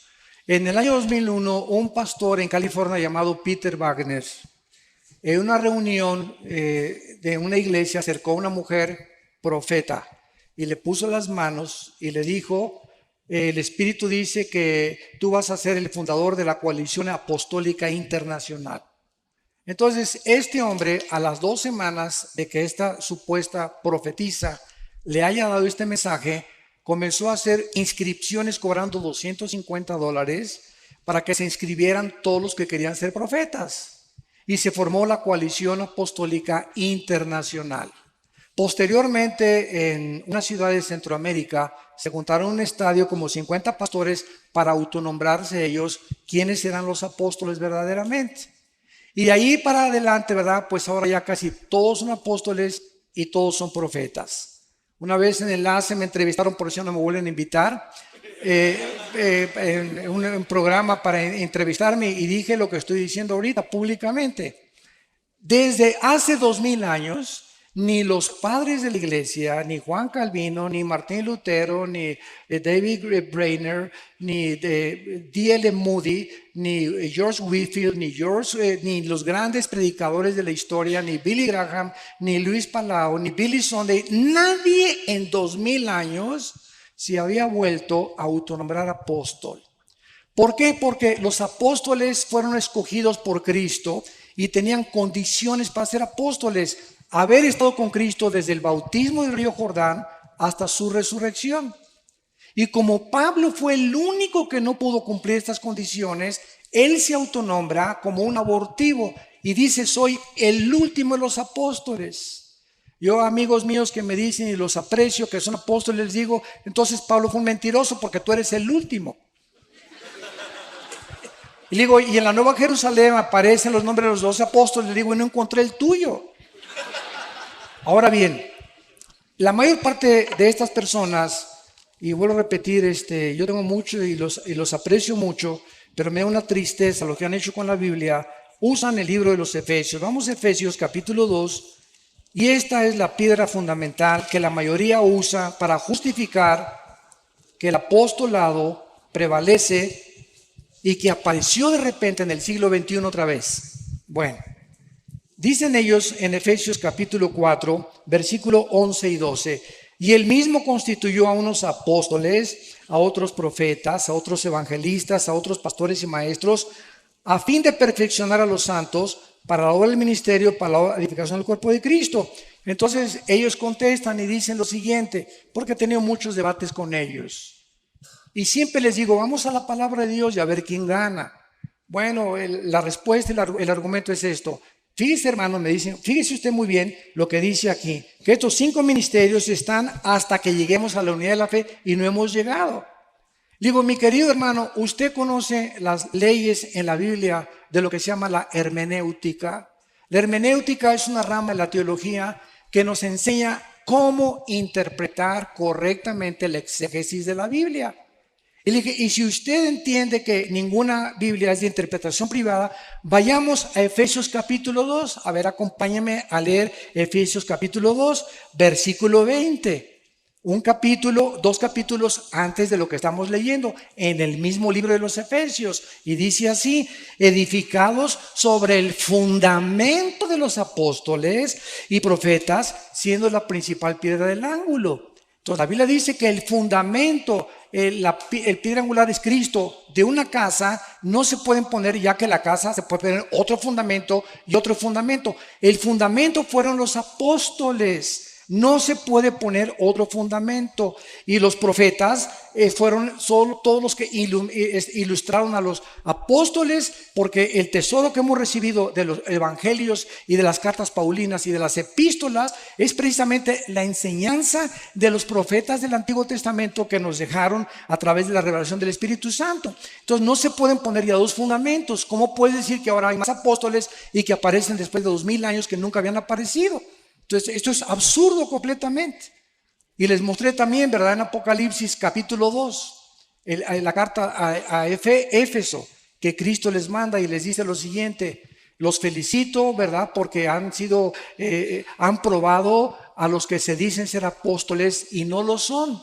Ya en el primer siglo de la iglesia cristiana, Cristo está felicitando a una iglesia porque esa iglesia estaba probando, o sea, nunca los apóstoles en sus viajes misioneros nombraron a otros apóstoles. Nombraron ancianos, nombraron diáconos y nombraron obispos. Nunca volvieron ellos a nombrar apóstoles.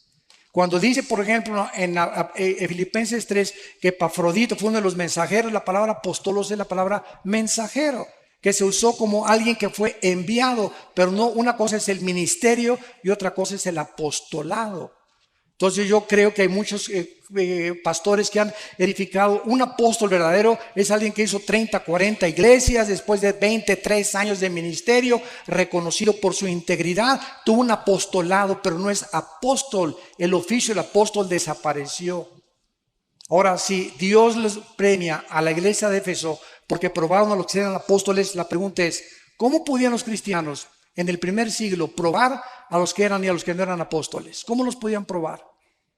Si no era porque no había ya intención que hubiera sucesión apostólica. Los únicos que tienen sucesión apostólica es Roma y una secta que se llama la Luz del Mundo. Son las únicas sectas que tienen y nombran apóstoles. Y ahora en la época de la apostasía de la iglesia, en el siglo XXI, surgen los nuevos apóstoles. Virgen de la Macarena. Pastor, Bíblicamente no se puede ni sostener esto. Es imposible. por favor, Sí, una oración por Colombia, una oración por los hermanos que viajan ahora, por favor. claro que sí. Los que viajan a otros países salen ahora ya. Con mucho gusto. Será un Alejandro, esfuerzo. le voy a pedir a mi hermano, Alex, si puedes orar por las personas que van a salir de viaje, por Colombia. Nos ponemos de pie para orar esta oración y Claro, despedirnos. hermanos, vamos a ponernos de pie.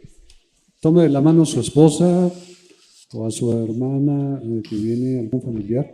Tómese de la mano y le damos muchas gracias al Señor por la obra del Señor en Colombia. Agradecemos a todos ustedes su atención, su apoyo, sus oraciones. Gracias por invitarnos. Venimos con mucho gusto, sobre todo mi hermano Armando, a compartir. Venimos solamente de apoyo, acompañándole. Y nos ha dado también mucho gusto ver a muchos alumnos del ITI que tenemos aquí en Colombia. Y pues bueno, pues vamos juntos a pedirle al Señor en el nombre de Jesús también por estas peticiones. Dios, en esta hora te damos muchas gracias por estas conferencias a donde tú nos has revelado, tú nos has mostrado, Señor, tu verdad. Señor, tu verdad es la que nos permite conocerte mejor. Tenemos un anhelo de proseguir, Señor, en esta obra, continuando, Señor, en tus pasos, siendo guiado por tu Espíritu en todo momento. Te damos muchas gracias por los pastores, sus familias, los líderes que han estado también en estas reuniones. Bendecimos a cada uno de los que también han participado. Esperamos, Señor, que tú continúes esta obra de acuerdo a tu promesa, que el que comenzó en vosotros la buena obra, la perfeccionará hasta el fin. Te damos muchas gracias por los organizadores, por cada participante, todos los edecanes, Señor, todos los músicos, todos los sugieres, todos los que tuvieron ministerios, Señor, en los libros, en la manera que ayudaron, apoyaron, lo hicieron para ti. Muchas gracias por sus vidas. Muchas gracias por Oscar, su equipo, Señor, por nuestro hermano David, todos los que participaron, que lo hicieron con todo su corazón. Te damos gracias por sus vidas, gracias por todos los que vienen de fuera, de otros países, de otras ciudades. Señor, pedimos que su salida, Señor, también haya bendición, que los protejas de todo mal, que lleguen con bien a sus casas, que en sus casas los puedan recibir también con el gozo de tu Espíritu Santo. Pedimos, Señor, que sigas bendiciendo la vida y el ministerio de mi hermano Armando, su familia, Marta, sus hijos. Muchas gracias porque les has levantado, Señor, para usarles y edificar tu pueblo. Bendecimos tu obra, Señor, a través de ellos. Y te pedimos que tú sigas permitiendo que Colombia siga abierto a tu palabra, que sigas tocando, Señor, al presidente, a su familia, cada gobernador, cada persona que está en eminencia. Rogamos por ellos, por los jefes de policía, que tú sigas tocando, Señor, al pueblo para que se vuelvan a un encuentro personal, real, verdadero con tu Hijo Jesucristo. Esta noche podemos agradecerte, Padre, por ser tan bueno con nosotros. Gracias por haber provisto para poder estar en este tiempo juntos. Señor, te alabamos, te glorificamos. Dígale unas palabras a usted mismo, a Dios, de agradecimiento. Pídale por su necesidad en este momento. Te pedimos por nuestra esposa, nuestros hijos, nuestra familia. Guárdanos en esta unión en ti, Señor. Te bendecimos y te glorificamos a ti, el único Dios verdadero, y a tu Hijo Jesucristo, al que tú enviaste para morir en la cruz por nosotros. Muchas gracias, te bendecimos. Señor, permítenos seguir teniendo más reuniones como estas en Colombia y en otras ciudades de este país hermoso. Bendice a Colombia con el poder de tu Espíritu. Te lo pedimos en el nombre de Jesús, tu Hijo. Amén y amén. Muchas gracias. Amén. Gracias a Dios.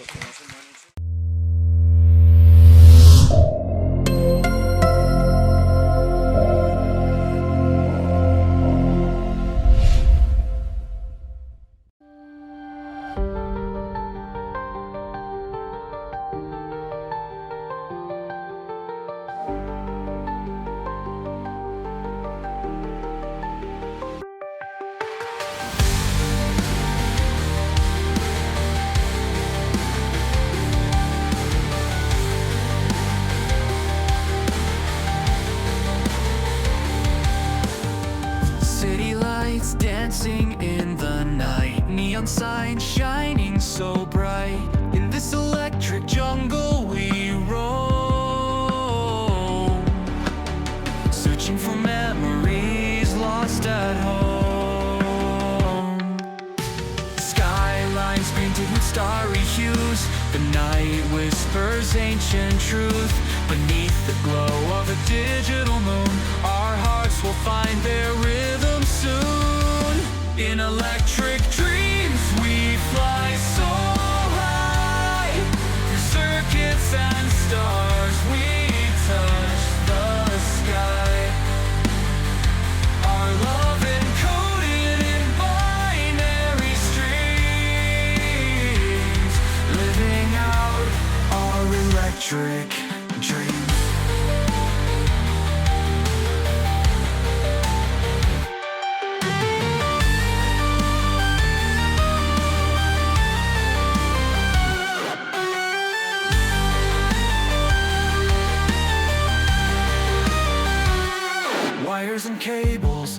intertwined tight, guided by the circuit's shimmering light.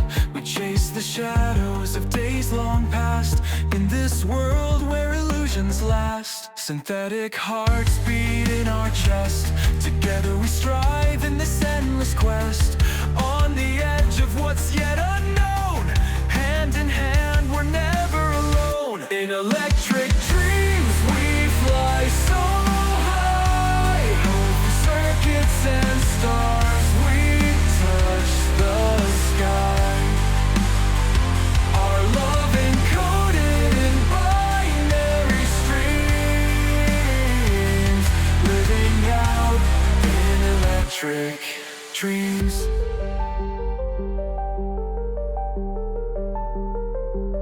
As the current flows through time and space, we'll find our home in this digital embrace.